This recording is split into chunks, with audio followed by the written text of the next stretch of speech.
नमस्कार, आप देख रहे हैं जीएस फोरम और मैं हूं विवेक मिश्रा। भूगोल अभ्यास सीरीज में आपका स्वागत है। आज हम लोग भूगोल से संबंधित 50 महत्वपूर्ण प्रश्नों पर चर्चा करेंगे। यह अभ्यास सीरीज आपको TGT, PGT, UGC net, JRF और सामान्य अध्ययन के लिए महत्वपूर्ण साबित हो सकता है। आज का पहला सवाल है, पृथ्वी अपनी धुरी पर घूमती है तो पृथ्वी अपनी धुरी पर पश्चिम से पूर्व की ओर घूमती है। इस प्रकार विकल्प आपका बी सही हो जाएगा। इसको याद रखने के लिए आप वी मतलब हम याद कर सकते हैं west to east. Question number 2 में है, पृथ्वी की व्याख्या किस रूप में करना सर्वाधिक उचित होगा। तो यहाँ पर पृथ्वी का आकार आपसे पूछा गया है, तो भू आप करेंगे या लद्वाक्ष गोलाभ कहते हैं या जियोइड कहते हैं। इस प्रकार विकल्प आपका डी सही हो जाएगा। क्वेश्चन नंबर 2 में है कि पृथ्वी अपनी धुरी पर 12 घंटे के समय में कितने अंश परिभ्रमण करेगी। तो कुल 180 डिग्री घूम जाती है। 12 घंटे की बात है और 24 घंटे में कुल 360 डिग्री। इस प्रकार विकल्प आपका बी सही हो जाएगा। क्वेश्चन नंबर 4 में है कि पृथ्वी की सतह पर दिन और रात किस वजह से होते हैं। तो पृथ्वी की घूर्णन के कारण होते हैं। विकल्प आपका ए सही होगा। क्वेश्चन नंबर 5 में है, किस क्षेत्र से परे 6 महीने के लगातार दिन एवं रात होते हैं। तो ध्रुवीय क्षेत्रों में 6 महीने के दिन और रात होते हैं। विकल्प आपका ए सही हो जाएगा। क्वेश्चन नंबर 6 में है कि अक्षांश का तात्पर्य क्या होता है। तो यहाँ पर अक्षांश के डेफिनेशन आपसे पूछी गई है। तो अक्षांश के डेफिनेशन अगर आप देखें तो पृथ्वी की सतह पर स्थित किसी बिंदु का यामोत्तर के अधीन विषुवत रेखा के उत्तर या दक्षिण की कोणीय दूरी को हम अक्षांश कहते हैं और इन दोनों बिंदुओं को मिलाने वाली काल्पनिक रेखा को हम अक्षांश रेखा कहते हैं। इस प्रकार विकल्प आपका ए सही हो जाएगा। क्वेश्चन नंबर 7 में है कि जब हम कितने डिग्री पूरब की ओर जाते हैं तो स्थानीय समय में 1 घंटे की कमी या बढ़ोतरी हो जाती है। तो इस प्रकार 1 घंटे का मतलब 15 डिग्री हो गया। तो इस प्रकार यहाँ पर बढ़ोतरी होती है। विकल्प आपका डी सही होगा। क्वेश्चन नंबर 8 में है कि निम्नलिखित अभिव्यक्तियों में सबसे सही अभिव्यक्ति कौन सी है। तो यहाँ पर आपको अक्षांश और देशांतर रेखाओं का माप पूछा गया है कि किस प्रकार से आप किसी स्थान को अक्षांश और देशांतर के रूप में डिनोट करते हैं। तो विकल्प आपका ए सही हो जाएगा। बाकी और किसी को भी हम अक्षांश और देशांतर के रूप में अभिव्यक्त नहीं कर सकते हैं। विकल्प ए सही होगा। क्वेश्चन नंबर 9 में है कि निम्नलिखित में से समुद्री सतह पर जिसकी भौगोलिक स्थिति पृथ्वी के केंद्र से निकटतम है वह कौन होता है। तो उत्तरी ध्रुव होता है। विकल्प ए सही होगा। क्वेश्चन नंबर 10 में है कि वह स्थान जो ग्रीनविच को 74 डिग्री पश्चिम में स्थित है वहाँ पर क्या समय होगा। तो 4 घंटे 56 मिनट पीछे होगा। इसको आपको सॉल्व करना होगा।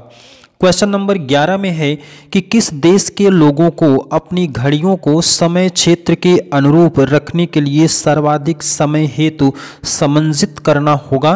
तो कनाडा के लोगों को। विकल्प ए सही होगा। क्वेश्चन नंबर 12 में है कि अंतर्राष्ट्रीय तिथि रेखा को देशांतर स्थित है ग्रीनविच मानक समय से कितना घंटे आगे है। तो इस प्रकार 180 डिग्री देशांतर पर स्थित है और फिर 12 घंटे आगे होगा। विकल्प आपका बी सही हो जाएगा। क्वेश्चन नंबर 13 में है कि अंतर्राष्ट्रीय तिथि रेखा सीधी नहीं है क्योंकि जो अंतर्राष्ट्रीय तिथि रेखा को टेढ़ा मेढ़ा बनाया गया है उसका कारण आपसे पूछा गया है। तो इससे कुछ द्वीप समूहों में दिन एवं तिथि संबंधी अव्यवस्था हो सकती है। इस वजह से इसको टेढ़ा मेढ़ा बनाया गया है। खास करके उन क्षेत्रों से इसको परिवर्तित कर दिया गया है जहां पर घनी आबादी थी और इसको उन क्षेत्रों से गुजारा गया है जहां पर जलीय सीमा ज़्यादा मिलती है। इस प्रकार आपका विकल्प ए सही हो जाएगा। क्वेश्चन नंबर 14 में है कि पृथ्वी अपनी धुरी पर एक चक्कर लगाने में कितना समय लेती है। तो 23 घंटे 56 मिनट का समय लेती है। विकल्प बी सही होगा।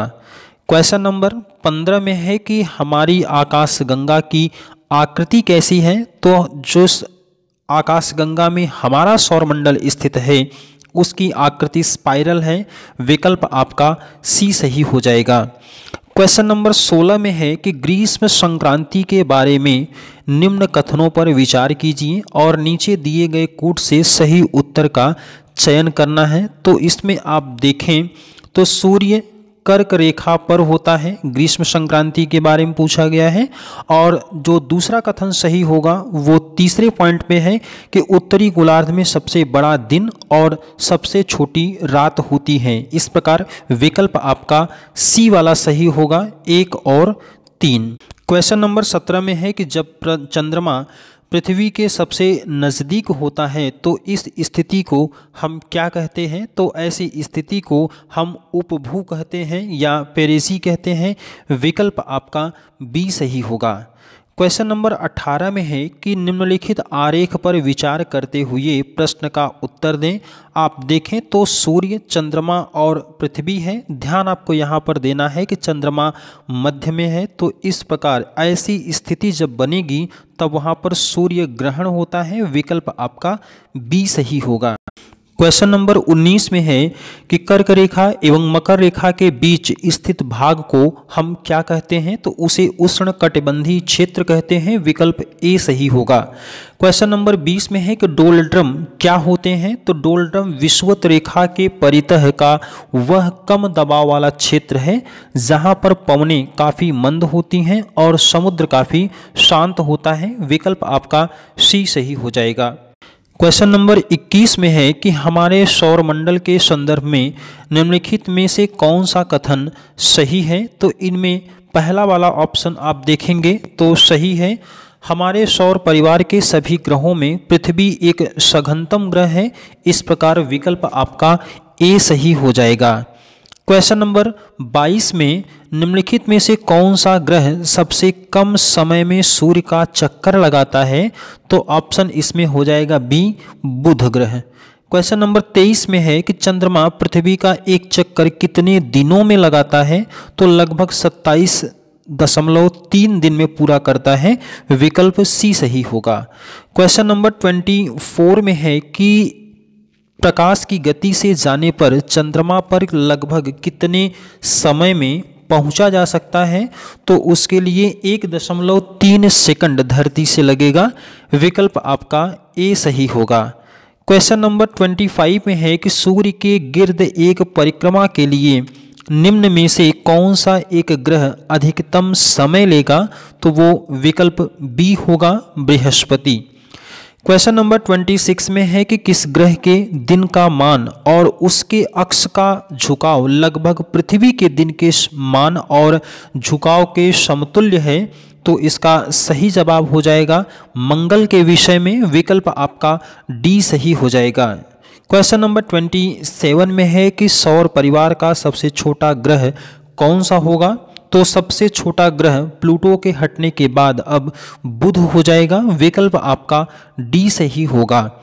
क्वेश्चन नंबर 28 में है कि यह किसने सर्वप्रथम प्रतिपादित किया कि सूर्य हमारे सौर मंडल का केंद्र है और पृथ्वी उसकी परिक्रमा करती है। तो विकल्प आपका डी सही होगा, कॉपरनिकस। ये सवाल मोस्ट इंपॉर्टेंट है, इसको आप ध्यान में रखेंगे। क्वेश्चन नंबर 29 में है कि सी ऑफ ट्रैंक्विलिटी कहाँ पर स्थित है। तो ये चंद्रमा पर है। विकल्प डी सही होगा। क्वेश्चन 29 में है कि मध्यरात्रि का सूर्य दिखाई देता है कहाँ पर। तो ये उत्तरी ध्रुव पर दिखाई देता है। विकल्प ए। क्वेश्चन नंबर 30 में है कि एक खगोल की इकाई या 1 एस्ट्रोनॉमिकल यूनिट ये दूरी होती है पृथ्वी और सूर्य के बीच की। विकल्प आपका ए सही होगा। क्वेश्चन नंबर 31 में है कि निम्नलिखित में से कौन सा एक तारा पृथ्वी के सर्वाधिक समीप है। तो सूर्य है। विकल्प सी सही हो जाएगा क्योंकि सूर्य भी एक प्रकार का तारा है। क्वेश्चन नंबर 32 में है कि दो ग्रह जिनके उपग्रह नहीं हैं वे कौन कौन से हैं। तो बुध और शुक्र। विकल्प बी सही होगा। क्वेश्चन नंबर 33 में है कि किस ग्रह के चारों ओर वलय हैं। तो वलय शनि ग्रह के इर्द गिर्द पाए जाते हैं, विकल्प ए।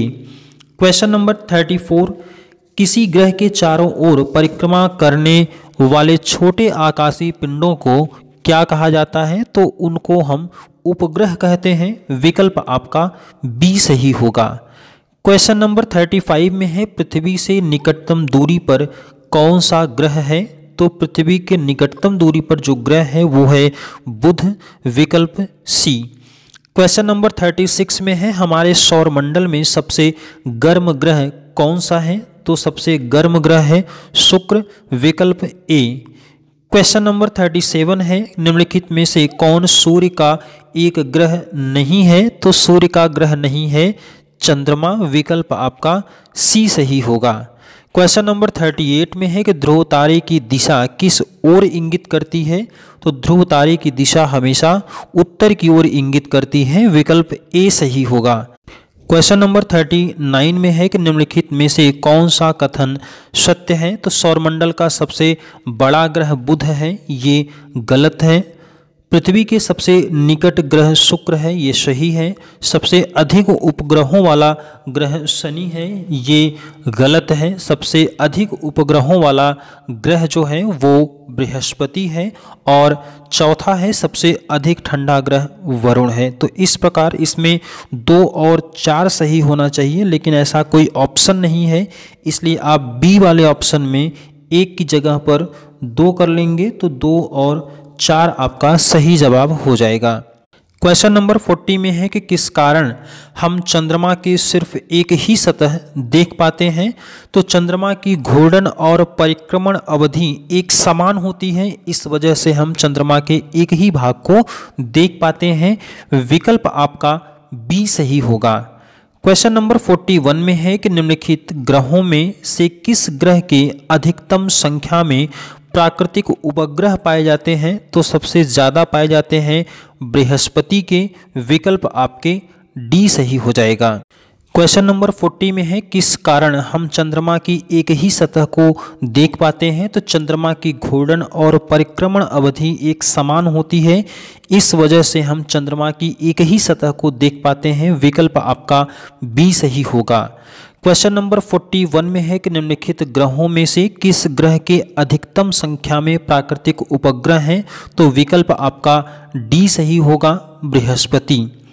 क्वेश्चन 42 है, निम्नलिखित किस आकाशीय पिंड को परिक्रमण और परिभ्रमण दोनों गति से बराबर समय लगता है? तो वो सही जवाब होगा चंद्रमा, विकल्प ए। क्वेश्चन नंबर 43 है कि जिस ग्रह की परिभ्रमण गति सबसे अधिक है वो ग्रह कौन सा है? तो वो बृहस्पति है, विकल्प सी। क्वेश्चन नंबर 44 में है कि पूर्ण सूर्य ग्रहण के समय सूर्य का कौन सा भाग दिखाई देता है? तो उस समय हम कोरोना को देख पाते हैं या किरीट को, विकल्प आपका बी सही होगा। क्वेश्चन नंबर 45 में है कि उत्तरी ध्रुव के शिरोबिंदु पर ध्रुव तारा स्थिर रहता है, इसी प्रकार दक्षिणी ध्रुव के शिरोबिंदु पर स्थित रहने वाले तारा का नाम क्या है? तो उसका नाम है क्रॉस स्टार, विकल्प सी। क्वेश्चन नंबर 46 में है कि रात और दिन होने की प्रक्रिया में कौन सा तथ्य सही है? तो रात और दिन होने की प्रक्रिया में पृथ्वी का अपनी अक्ष या धुरी पर घूमना ये सबसे सही तर्क है, तो विकल्प आपका बी सही हो जाएगा। क्वेश्चन नंबर 47 में है कि पृथ्वी के अतिरिक्त किस ग्रह पर ऋतु परिवर्तन संभव है? तो आप जानते हैं कि पृथ्वी और मंगल इन दोनों ग्रहों का झुकाव लगभग समान होता है, इस प्रकार आपका विकल्प सी सही हो जाएगा, मंगल ग्रह। क्वेश्चन नंबर 48 में है सौरमंडल का सबसे छोटा उपग्रह कौन सा है? तो डीमोस है, विकल्प बी। क्वेश्चन नंबर 49 में है कि हमारी आकाशगंगा के केंद्र की परिक्रमा करने में सूर्य को समय कितना लगता है? तो 25 करोड़ वर्ष लगता है, विकल्प सी।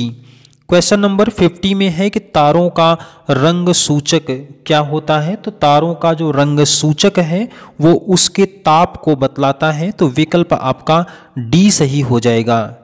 तो साथियों ये था वो 50 महत्वपूर्ण प्रश्न जो भूगोल से संबंधित रखते हैं और खास करके सौरमंडल या खगोलिकी से इनका संबंध है। उम्मीद करता हूं कि ये तैयारी में आपके लिए सहयोग करेगा। मिलेंगे आपसे अगले वीडियो में, तब तक के लिए जय हिंद, वंदे मातरम।